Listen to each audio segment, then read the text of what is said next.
여러분들께서도 한 번쯤은 들어보셨을 듯한 얘기가 있어요. 미국이었나 어떤 할아버지가 구원 받으셨으니까 오늘 밤에 죽는 다음에 천국 갈 수 있으십니까? 라는 메시지로 전도를 했어요. 40년 동안 노방전도를 그렇게 하셨대요. 근데 비록 그분 눈앞에는 딱히 열매는 없었다고 합니다. 하지만 나중에 이제 추적을 해보니 그분으로 인해 깨어나고 복음에 눈뜬 사람, 그렇게 그 사람이 또 다른 사람에게 전하고, 그렇게 해서 그분으로 인해서 복음에 눈뜬 사람, 믿게 된 사람이 무려 14만 6천 명에 달했다는 내용이죠. 열매가 없어 보여도 전도의 씨앗은 헛되지 않으며 때를 얻든 못 얻든 최선을 다해 전도하라. 그 주제로 많이 인용되는 이야기입니다. 저는 조금 다른 이야기를 할까 해요. 아마 많은 분들은 이 내용을 전할 때 그 전도자의 열심에, 정말 포기하지 않은 열심, 그것에 초점을 맞추지만 저는 그분이 가진 확신에 시선이 향했어요. 40년 동안을 전하면서 자신의 눈앞에 아무 결실도 열매도 보이지 않았건만 실망하지도 주저앉지도 않고 한결같이 전할 수 있었던 그 헌신의 근원은 바로 그분 자신이 굳게 붙든 구원의 확신이었습니다. 내가 먼저 믿고 받고 확신하고 있기에 나는 구원받았고 오늘 밤에 죽어도 천국 갈 수 있다. 그 확신이 있기에 나가서 담대하게 외칠 수 있는 거예요. 듣든 안 듣든 받든 못 받든 때를 얻든 못 얻든 흔들리지 않고 전할 수 있었던 겁니다. 확신 없이 열심만으로 했다면 열매 없는 사역 앞에 흔들리거나 주저앉기 십상입니다. 최악의 경우 스스로 실족하는 경우도 생겨요. 멀리를 볼 것도 없습니다. 교회 현장에서도 비일비재하게 벌어지는 일 아닙니까?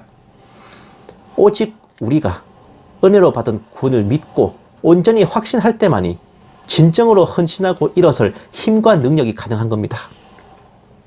단어 자체가 의미하듯 구원의 확신은 내가 예수님을 믿음으로 구원을 받았고 나의 살아생전에 늘 성령님과 동행하게 하며 하나님 나라에 갈 때까지 변함없이 이끌어 주신다. 이것을 확고하게 믿는 것인데 말 그대로 확신이잖아요. 구원은 영접함으로 시작되었고 현재는 진행 중이다. 혹은 구원은 끝까지 가봐야 한다. 구원은 믿음으로 받지만 행위로 입증된다. 이런 소리들이 우리의 마음을 흔들어 놓기 십상입니다. 분명히 말씀드리는데요. 나는 구원받았고 오늘 죽어도 천국 간다. 그 확신을 흔들리게 만드는 것에 결코 귀 기울여서는 안 됩니다. 그 확신을 흔들리게 하는 것이 바로 마귀 사탄입니다. 그 확신을 흔들어 놓는 것이 바로 뱀의 소리입니다. 절대로 그런 것에 귀 기울이지 마세요. 제가 다시 말씀드리지만 구원의 확신이 없으면서 예수님을 믿는다는 것은 어불성설입니다. 어불성설. 그거 참 믿음도 아니에요. 그 맹신이고 자체면입니다. 자기 스스로가 나 자신을 속이고 있는 거라. 응? 본인 자신도 구원의 확신이 없는 주제에 전도한다는 거? 이거는 전도가 아니라 사기요, 사기. 사기 협잡입니다. 이 약 먹어서 나을지 못 나을지 나도 장담 못하고 확신 못하는 약을 누구한테 먹으라고 팝니까? 그게 사기 아니에요? 그게 약을 파는 거지. 그런데 이렇게 튼튼하게 확신으로 정신부장을 했음에도 때로는 휘청거릴 때가 있죠. 사도 바울도 구원의 확신이 없었는데 어디서 감히 건방지게 확신 운운하냐라는 피드백이 날아올 때, 오늘 본문 말씀에서 나오잖아요.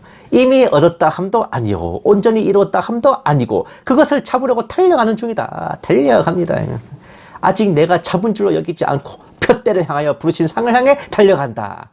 근데 어떻게 우리가 구원의 확신 어쩌고 하면 두 다리 쭉 뻗고 닐 일이 아니나 너 하면서 사냐 이겁니다. 에? 돌 아프겠다 그죠?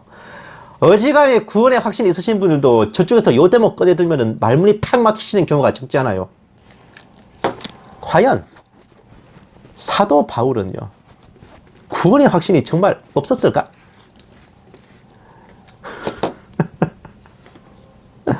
우리의 구원은 이미 받아 누리는 게 아니라 아직 얻은 것도 아니요 잡은 것도 아니라 달려가는, 구원을 향해 가는 과정인 걸까요? 구원의 확신을 부정하는 자들이 단골 레파토리로 진짜 조자룡이 헌창 휘두르듯이 사용하는 구절인데, 이래서 우리말은 끝까지 들어봐야 돼요. 종이에 적힌 글자를 잘 읽어야 됩니다. 국문 해독 능력, 한글 독해 능력이 후달려서 이단 사이비가 나온다는 게 그저 하는 소리도 아니에요. 사도 바울이 이루려 했던, 그리고 이루려 했던 목표는 무엇이었을까요? 사도 바울은 과연 어떤 목표를 향해 달려가고 있었을까? 어떤 목표였길래 아직 잡은 것도 아니고 이룬 것도 아니라 난 달려가는 중이다 라고 했던 걸까요? 그것은 흔히 생각하는 것처럼 단순히 예수님을 영접하여 얻는 구원이 아니었습니다. 오늘 본문 말씀 일부지만 빌립보서 3장 11, 12절 말씀 보시면, 어떻게 해서든지 죽은 자 가운데서 부활에 이르려 하노니, 내가 이미 얻었다 함도 아니요 온전히 이루었다 함도 아니라 오직 내가 그리스도 예수께 잡힌 바 된 그것을 잡으려고 달려가노라. 사도 바울이 이루려 했던 목표는요, 죽은 자 가운데서 부활하는 겁니다. 죽은 자 가운데서 부활하는 거예요. 예수님처럼. 한 번 죽는 거는 당산빠떼로입니다. 그 후에는 심판이 있잖아요. 우리는 예수님을 믿음으로써 사망 후의 심판에서, 여러분, 사망은요, 우리가 육신의 옷을 벗고 천국 가는 그 과정입니다. 사망한 후에 심판이 있는 거예요. 우리가 죄의 삭스로 인해 사망하지만 사망한 후에 진짜 심판이 있습니다. 예수님을 믿음으로써 우리가 사망 후의 심판에서 의롭다 판정을 받아 땅 천국으로 들어가는데, 거기서 끝이 아니라 주님 다시 오실 그날에 마침 아다리가 잘 맞아가지고 그 타이밍에 이 땅에서 살아있는 사람들은 죽음을 보지 않고 들림받습니다. 이게 휴거잖아요. 그리고 그럼 죽었던 사람들은, 지금 영혼으로 천국에 가는 사람들은 어떻게 됩니까? 이분들은 살아있는 사람들이 들림받기 전에 먼저 몸의 부활을 받습니다. 자기 멀쩡한 몸을 가지고 천국에 올라가는 거예요. 그러니까 천국에 있다가 내려서 몸까지 다시 올라가는 거야. 약간 마실 나오는 거지 뭐.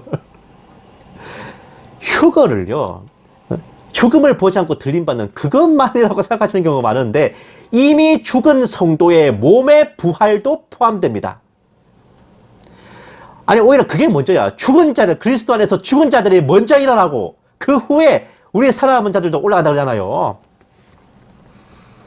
사도 바울이 이루고자 한 목표는 바로 이것이었습니다. 당연한 말이지만 예수님을 믿고 영접하여 영혼 구원은 벌써 얻었습니다. 하지만 사도 바울의 시대에는 아직 휴거의 때가 이르지 못하잖아요. 살아서 들림받는 휴거는 불가능합니다. 때가 안 됐으니까. 그리고 아직 바울 자신이 살아있죠. 죽은 후 몸의 부활도 그 시점까지는 얻지도 이루지도 못한 목표인 겁니다. 왜? 부활을 하려면 먼저 죽어야 되잖아요.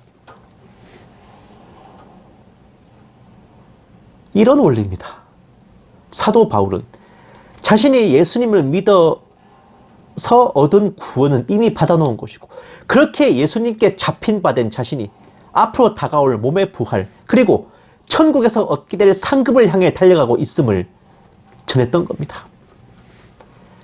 빌립보서 3장 13, 14절 말씀.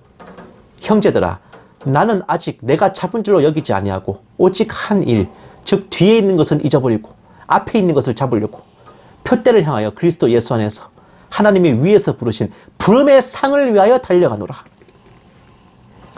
사도 바울은 영혼 구원을 받을 수 있을까 없을까 고민한 게 아니었습니다. 그런 고민 자체를 한 적이 없습니다. 예수님을 영접하여 구원받은 후 그의 목표는 오직 하늘의 상급과 육체의 부활, 이것이었습니다. 그의 남은 인생 전체가 그것을 향해 달려가는 여정이었습니다. 당연히 이것은 그가 천국에 도달하여 받게 될 것들입니다. 천국에 도달하여 상급을 받고, 이제는 나를 위해 의의 면류관이 예비되어 있다 그러잖아요. 천국에 도달하여 의의 면류관이라는 상급을 받고, 또 이 세상의 기한이 다 되어서 주님 다시 오실 때에 사도 바울은 육체의 부활까지 얻게 될 것입니다. 사도 바울은 자신이 그것을 향해 달려가고 있음을, 즉 그것을 받을 수 있음을 조금도 의심하지 않고 살아갔던 겁니다. 내가 그것을 향해 달려가고 있다. 뭡니까? 내가 달려가면 그것을 받을 수 있다는 거 아닙니까? 자신이 구원을 받았을까 고민하기는커녕 구원은 이미 받아놓은 것이고 더 멀리 더 높은 곳을 향해 나아갔던 사도 바울이었습니다. 기본급은 이미 땡겼고 인센티브를 향해 달려갔던 거야. 비유하자면요, 아직 아무도 이루지 못한 몸의 부활, 그것은 자녀이자 신부인 모든 성도들이 다다르게 될 최종 목적지이자 결승점입니다. 또한 그것은 예수님께서 우리를 구원하시고 붙드신 목적이기도 해요. 먼저 우리의 죄를 사하셔서 영혼을 구원하시고 때가 되었을 때 몸의 부활을 맞게 하시고 새 예루살렘에서 영원히 살게 하시는 것, 이것은 우리가 사도신경을 통해 매주 진정으로 올리는 신앙 고백이기도 합니다. 죄를 사하여 주시는 것과 몸이 다시 사는 것과 영원히 사는 것을 믿사옵나이다. 아멘.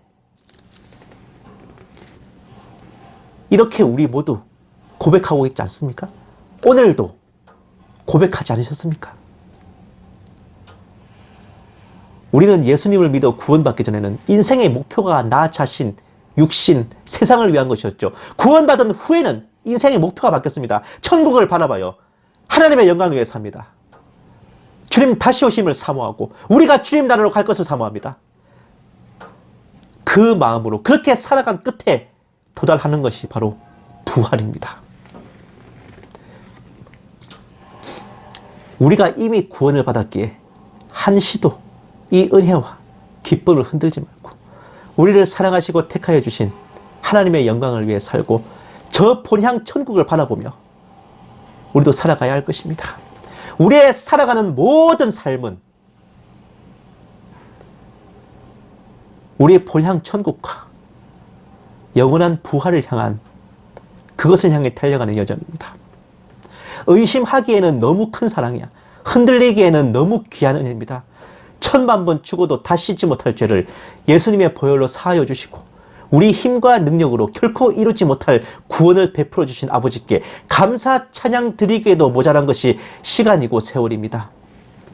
우리가 매주 아버지께 올리는 신앙 고백대로 우리 죄가 사해졌고 우리 몸이 부활하여 아버지와 함께 영원히 살게 될 것을 마음에 확신하며 그리스도 예수 안에서 그 표대를 향해 달려가는 저와 여러분 되시기를 주님의 이름으로 축원합니다.